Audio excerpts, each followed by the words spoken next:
বড় একটা রাজনৈতিক দলকে বাইরে রাখছে।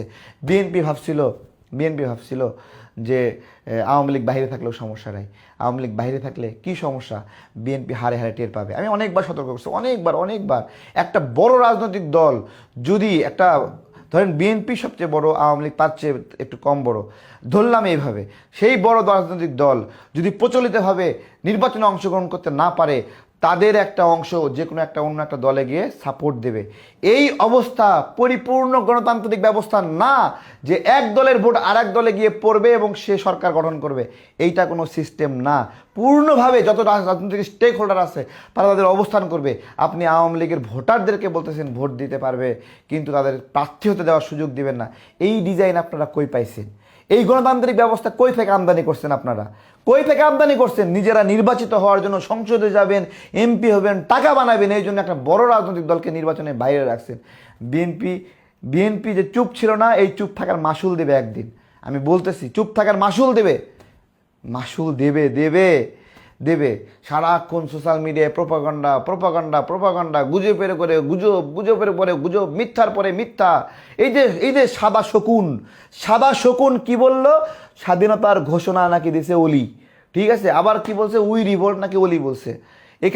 এখানে একজন সেনা কর্মকর্তা শহীদ প্রেসিডেন্ট জিয়াউর রহমানকে এসে বললেন যে আপনার জীবন সংখ্যা রয়েছে, আপনাকে মেরে ফেলতে পারে, আপনাকে সিদ্ধান্ত হয়ে গেছে।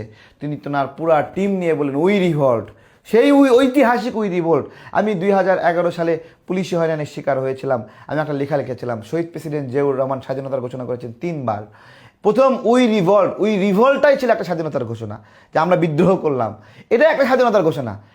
এটা শহীদ প্রেসিডেন্ট জিয়াউর রহমান বললাম না, একজন সেনা কর্মকর্তা এসে বলতেছে যে আপনাদেরকে মেরে ফেলবে, তখন তাকে সে জায়গায় ঘুরে এনেছে। বাংলাদেশের মূল লড়াই শুরুই হয়েছে এখান থেকে। এর পরবর্তীতে আবার উনি স্বাধীনতার ঘোষণা রেকর্ডিংয়ে বললেন, তখন তিনি নিজের নামে বলেছিলেন।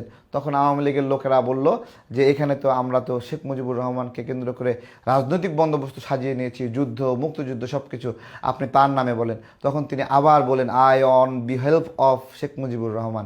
শেখ মুজিবুর রহমানকেও সম্মান করলেন, তিনি সম্মান করে তার নামে স্বাধীনতা ঘোষণা করলেন। ঐতিহাসিক একটা ঘটনা। এবং আওয়ামী লীগ, শেখ মুজিবুর রহমান যখন সরকার গঠন করলেন, উনি যখন দেশে আসলেন, তখন শহীদ প্রেসিডেন্ট জিয়াউর রহমানের বক্তব্য ওনার বাসভবনে বাজানো হতো, সকালবেলা করে বাজানো হতো। সকালবেলা মানুষ যেরকমভাবে পবিত্র কাজ করে, ওই রকমভাবে তার বক্তব্য সকালবেলা বাজানো হতো। আমি আজকে বলছি, যদি শহীদ প্রেসিডেন্ট জিয়াউর রহমান রাজনৈতিক দল গঠন না করতেন, আওয়ামী লীগ তাকে মুক্তিযুদ্ধের বড় স্টেক হোল্ডার হিসেবে মাথার মুকুট বানিয়ে রাখতো। হ্যাঁ, বানায় রাখতো। কিন্তু ওই যে রাজনৈতিক দ্বন্দ্ব, পরস্পর দেখতে পারে না, ঠিক আছে? মুক্তিযুদ্ধের সপক্ষের মানুষগুলোর দ্বন্দ্ব আজকে রাজাকারদেরকে শক্তিশালী করছে। তারা নতুন বাংলাদেশ চায়, নতুন পতাকা চায়, নতুন সীমানা লাগবে ওদের, এরকম একটা অবস্থা, ঠিক আছে? তো নতুন পতাকা, নতুন সীমানা ছাড়া তোরা আবার নতুন বাংলাদেশ বলো কীভাবে? এই ভোট চোরদেরকে রুখে দিবেন সবাই। জালিয়াতি শুরু হয়েছে, সাবধান থাকবেন, সতর্ক থাকবেন। প্রকৃত শত্রু, প্রকৃত বন্ধু চেনার চেষ্টা করেন। আজকে একটা কথা বলি, অনেকে বলে এই যুগের ছেলেপেলে কীভাবে রাজাকার হয়। যেই ব্যক্তিটা 1971 সালে হত্যা, ধর্ষণ এগুলোর পরেও গোলাম আজমদেরকে আদর্শ মনে করে, সে যে সময় জন্মগ্রহণ করুক, যখন তাকে ওই খুনিদেরকে আদর্শ মনে করবে, ওই হত্যাকাণ্ডকে বৈধ মনে করবে, ওইটাকে ইনসাফের লড়াই মনে করবে। মানে রাজাকারদের লড়াই হলো ইনসাফের লড়াই, ঠিক আছে? ওইটাকে ইনসাফের লড়াই মনে করবে, ঠিক আছে? তো বয়স ওর যাই হোক, ও একটা রাজাকার। ওর বয়স যাই হোক, যখন ও গোলাম আজমকে বাপ মনে করবে, তখন ও রাজাকার, ঠিক আছে? আবার কোনো একটা রাজাকার 1971 সালে রাজনৈতিক ডামাডোল বোঝে নাই, কোন পক্ষে যাওয়া লাগবে বোঝে নাই, সে ভুলক্রমে পাক হানাদার বাহিনীর পক্ষে ছিল। কিন্তু সে যখন বুঝতে পারছে যে এটা থাকা ঠিক হয়নি, সে যখন ফিরে আসলো ওখান থেকে, ওই রাজনৈতিক প্রক্রিয়ার মধ্যে থাকলো না, যে না এই রাজাকারদের সঙ্গে থাকাটা আমার কাজ না, তখন তাকে সে তার দায় কিছুটা মুক্ত হয়। একই সঙ্গে ওই রাজনৈতিক প্রক্রিয়া ধরে রাখা, যে রাজনৈতিক প্রক্রিয়া একটা দেশে মানুষকে হত্যা করছে, গণধর্ষণ করছে, গণহত্যা করছে, সেই প্রক্রিয়া ধরে রাখা আর ক্ষমা চাওয়া একই সঙ্গে হতে পারে না। খুনির সাথে কোনো রিকনসিলেশন হয় না, এবং মজলুম মানুষকে ক্ষমা চাইতে বলা যায় না। এই বিষয়গুলো সাধারণ বুঝে, কোনো মজলুম বিষয়কে যদি শর্ত দেন তুমি ক্ষমা চাও, নির্দোষ মানুষকে যদি বলেন তুমি ক্ষমা চাও, তাহলে তোমার সাথে আমি রিকনসিলেশন করব, তাহলে ওই নির্দোষ লোককে আলটিমেটলি দোষী বানিয়ে দেওয়া হলো।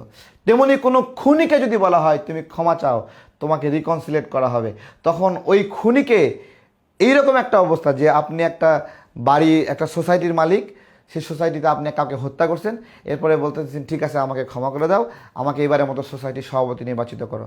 মস্করা না? মস্করা না? তাহলে এইটা যদি মস্করা হয়, তাহলে ৭১ যারা গণহত্যা করছে তাদের একটা বিষয়টা, তারা যখন ক্ষমতা চায় তখন কীভাবে মস্করা নয়? কীভাবে তারা মস্করা নয়? ভাই, সংঘর্ষ কেন্দ্রিক মৃত্যু আর গণহত্যা এক জিনিস না, ক্লিনজি আর ফাইট এক জিনিস না। মুক্তিযোদ্ধারা আর পাক হানাদার বাহিনী রাজাকাররা লড়াই করছে।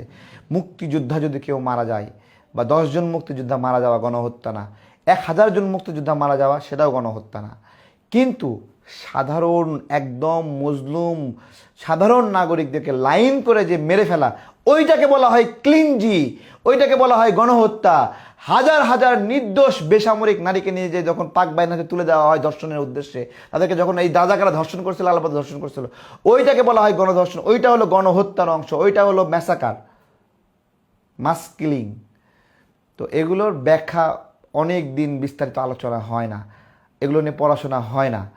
আমার একটা কথা বাংলাদেশের নাগরিকদেরকে, এই যে ভোট চুরি করে ক্যাম্পাসগুলোতে নেতৃত্ব এবং কর্তৃত্ব ডক্টর ইউনূস দেওয়াইছে, এরপরে এই ভোট নিয়ে যে ষড়যন্ত্র হচ্ছে, ডক্টর ইউনূসের এটা বলার অধিকার আছে কি যে কে কে নির্বাচিত হবে, কে কে মন্ত্রী হবে? আছে, কিন্তু বলছে যে ওর কিছু অনুগত ছাত্র তারা এমপিও হবে, মন্ত্রীও হবে। লাইন ক্লিয়ার করছে, হ্যাঁ লাইন ক্লিয়ার করছে। কোর্টে গেছে নাহিদ, কি শখ, হাসনাত কোর্টে গিয়ে সিস্টেমে মার দিয়ে দিছে মুন্সি সাহেবকে, আবার নাহিদের মুখ দিয়ে রস পড়তেছে, ও কেন খাইতে পারলো না? ও এখন কোর্টে গেছে কাইয়ুম ভাইকে কর দেওয়ার জন্য, আদালত খারিজ করে দিছে।